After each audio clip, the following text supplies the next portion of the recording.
Tapi tadi saya katakan kami punya solusi baru. Ya, kebetulan putra daerah juga mereka pulang belajar dari Jepang. Mereka menyiapkan satu perangkat. Ya.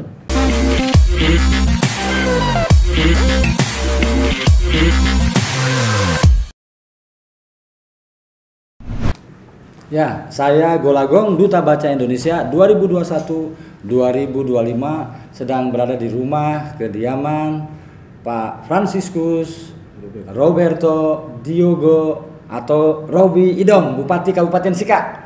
Wah, apa kabar Pak? Baik. Baik. Terima kasih Pak Golagong. Ya, ini ngomong-ngomong jadi bupati berapa jam sehari tidur Pak?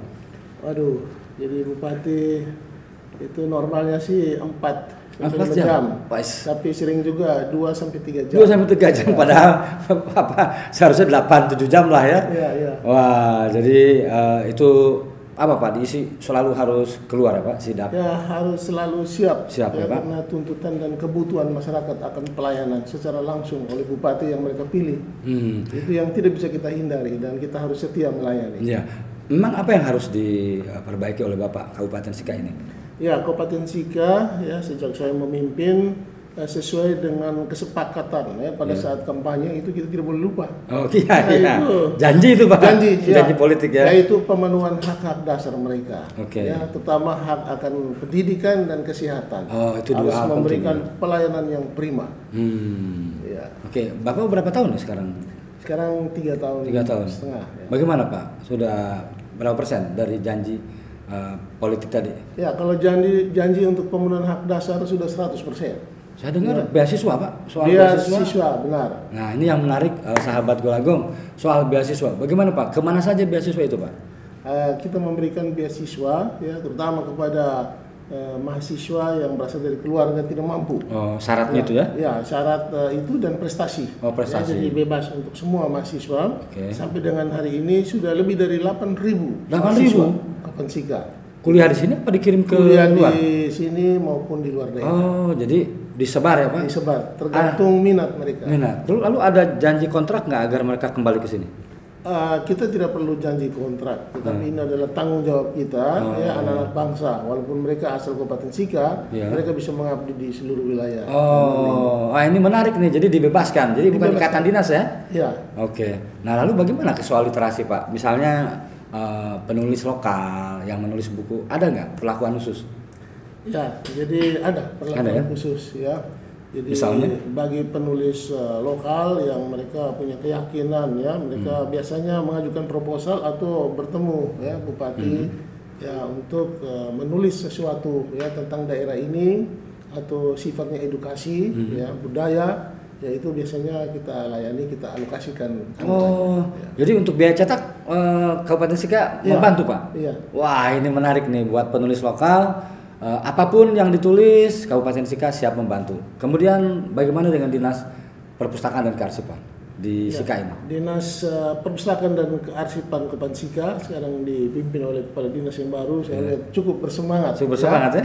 Ya, jadi di tahun ini atas perjuangannya juga, jadi kita mendapatkan alokasi dana DAK ya untuk pembangunan gedung perpustakaan. Berapa lantai Pak? Ya ini rencana 3 lantai. 3 lantai. Ya. Dari Perpusnas apa ya? Ya dari Perpustakaan Nasional. Ya sudah siap, DED-nya sudah siap ya Pak? Sudah sedang disiapkan DED. Nanti diperkirakan awal Juni paling lambat sudah mulai dikerjakan fisiknya. Peletakan batu pertama Juni ya. Betul. 1 tahun, setengah tahun harus beres ya? Harus ya 6 bulan. 6 bulan ya. Apa program unggulan yang akan Bapak terapkan di gedung baru ini? Ya. Terutama literasi digital ya Pak, internet. Iya betul. Ya, gimana Pak? Literasi digital ya kita sesuaikan dengan perkembangan dan minat anak-anak ya.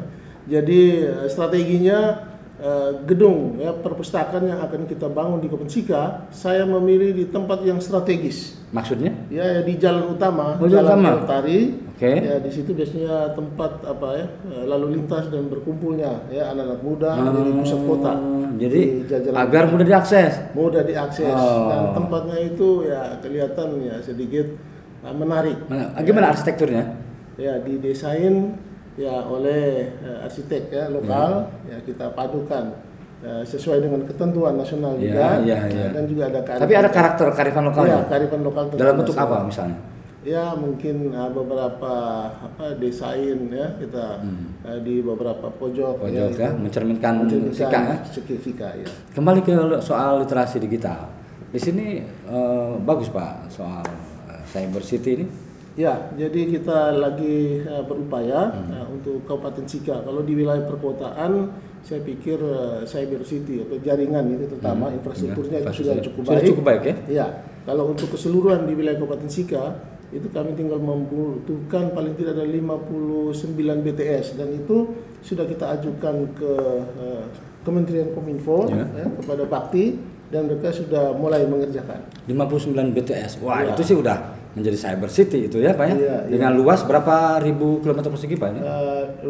Luas daratan 1.700 kilometer persegi. Kilometer persegi. Dengan populasi berapa Pak di sini? Di sini penduduknya 327.000. Pernah nggak Bapak menemukan misalnya ada lokal jenuin itu ada bakat alami dari mulai anak kecil di persoalan literasi digital ini Pak? Ada nggak Pak bibit-bibit khusus dari misalnya perlombaan? Oh iya.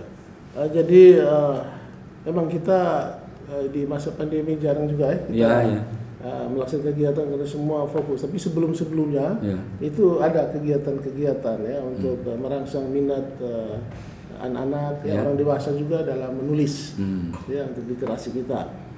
Bakatnya sangat besar ya, masyarakat Kabupaten Sika ini masyarakat yang punya karakter khusus ya. Yang pertama mereka punya keberanian menulis. Ya, walaupun salah mereka menulis dulu, ya tapi kalau dibimbing ya diperbaiki mereka mau ikut karena mereka ingin menjadi yang terbaik. Gitu. Misalnya koran cetak sebelum pandemi atau sebelum literasi digital ada nggak koran cetak di sini Pak? Oh banyak sekali. Banyak sekali ya. Koran cetak. Dan apa yang Bapak harapkan dari koran cetak dengan literasi digital? Kira-kira masa depannya untuk menyeimbangkan penggunaan gadget ini Pak? Bapak ada himbauan nggak ke masyarakat? Ya, jadi ini sudah mengalami pergeseran ya yang luar biasa ya dari koran cetak ke literasi digital ya. Jadi saya pikir ini tidak ada pilihan lain ya, sudah mulai bergerak. Mungkin koran cetak itu dibutuhkan ya untuk orang-orang khusus khusus, tetap akan ada ya? Tetap akan ada. Tapi Bapak tidak akan kecil persentasenya. Ya. Nah, untuk anak-anak generasi di sini yang dari SD SMP untuk literasi digital, Bapak ada perlakuan program khusus buat mereka? Ya, jadi untuk anak-anak SD yang pertama nanti lewat perpustakaan dan kearsipan, ya, dinas ini akan menjadi motor penggerak. Ya, selain dinas pendidikan, kepemudaan dan olahraga, nah kita sedang merancang ya satu sistem yang dia offline, tetapi sistem wireless kita bisa letakkan di sekolah-sekolah, jadi anak-anak bisa mengakses ya bacaan mereka apa saja ya bisa diakses. Ini kita lagi kerjakan, mudah-mudahan tahun ini bisa kita selenggarakan hampir di seluruh lembaga-lembaga pendidikan yang ada di Kabupaten Sika. Di beberapa desa khas di NTT ini kesulitan buku, bagaimana Pak cara mengatasinya Pak? Dengan tadi soal literasi digital, apa masih relevan buku fisik itu Pak? Ya, memang buku fisik dibutuhkan ya. Itu untuk tempat-tempat yang memang pelayanan ya akan jaringan masih kurang. Tetapi tadi saya katakan kami punya solusi baru. Ya, kebetulan putra daerah juga mereka pulang belajar dari Jepang. Mereka menyiapkan satu perangkat ya. Jadi dia menemukan sendiri ya ini. Jadi semacam e-book tetapi dia offline. Jadi tanpa membutuhkan jaringan, dia hanya peralatan wireless. Wireless saja itu ya? Ya, itu akan dimasalkan? Ya, bisa. Radiusnya bisa 500 meter. Jadi di areal sekolah dan itu bisa mengakses cepat menggunakan HP. Apa sudah nama gerakan itu? Sudah punya label program itu? Nanti sistemnya akan dibangun kita pasti ada ya. Itu. Jadi literasi digital yang mudah diakses ya. Nah, itu juga digital karena dia menggunakan wireless. Wireless ya. Tetap perangkatnya gadget ya. Dia bisa lebih murah ya karena tanpa menggunakan pulsa. Oke. Pak, himbauan terakhir Pak untuk masyarakat Sika terutama. Bagaimana mengantisipasi era digital ini Pak? Oke, baik. Himbauan saya kepada masyarakat Kabupaten Sika. Jadi saya sadar tahu ya bahwa perkembangan begitu cepat ya, kita sudah memasuki era digitalisasi, ya termasuk literasi digital. Ya, kita membaca pengetahuan itu sudah menjadi kebutuhan, ya, kebutuhan dari kita semua. Karena begitu cepat ya perubahan-perubahan, kita membutuhkan inovasi, kita membutuhkan cara kerja yang baru sehingga dapat meningkatkan produktivitas ya dalam bidang apa saja. Sehingga saya himbau kepada seluruh masyarakat Kabupaten Sika, ya mari kita selalu membaca, ya menulis, dan kita melakukan suatu perubahan-perubahan dalam kegiatan kita masing-masing. Oke, saya Golagong, Duta Baca Indonesia 2021-2025 bersama Pak Franciscus Roberto Diogo atau Robi Idong, Bupati Kabupaten Sika. Salam literasi. Salam.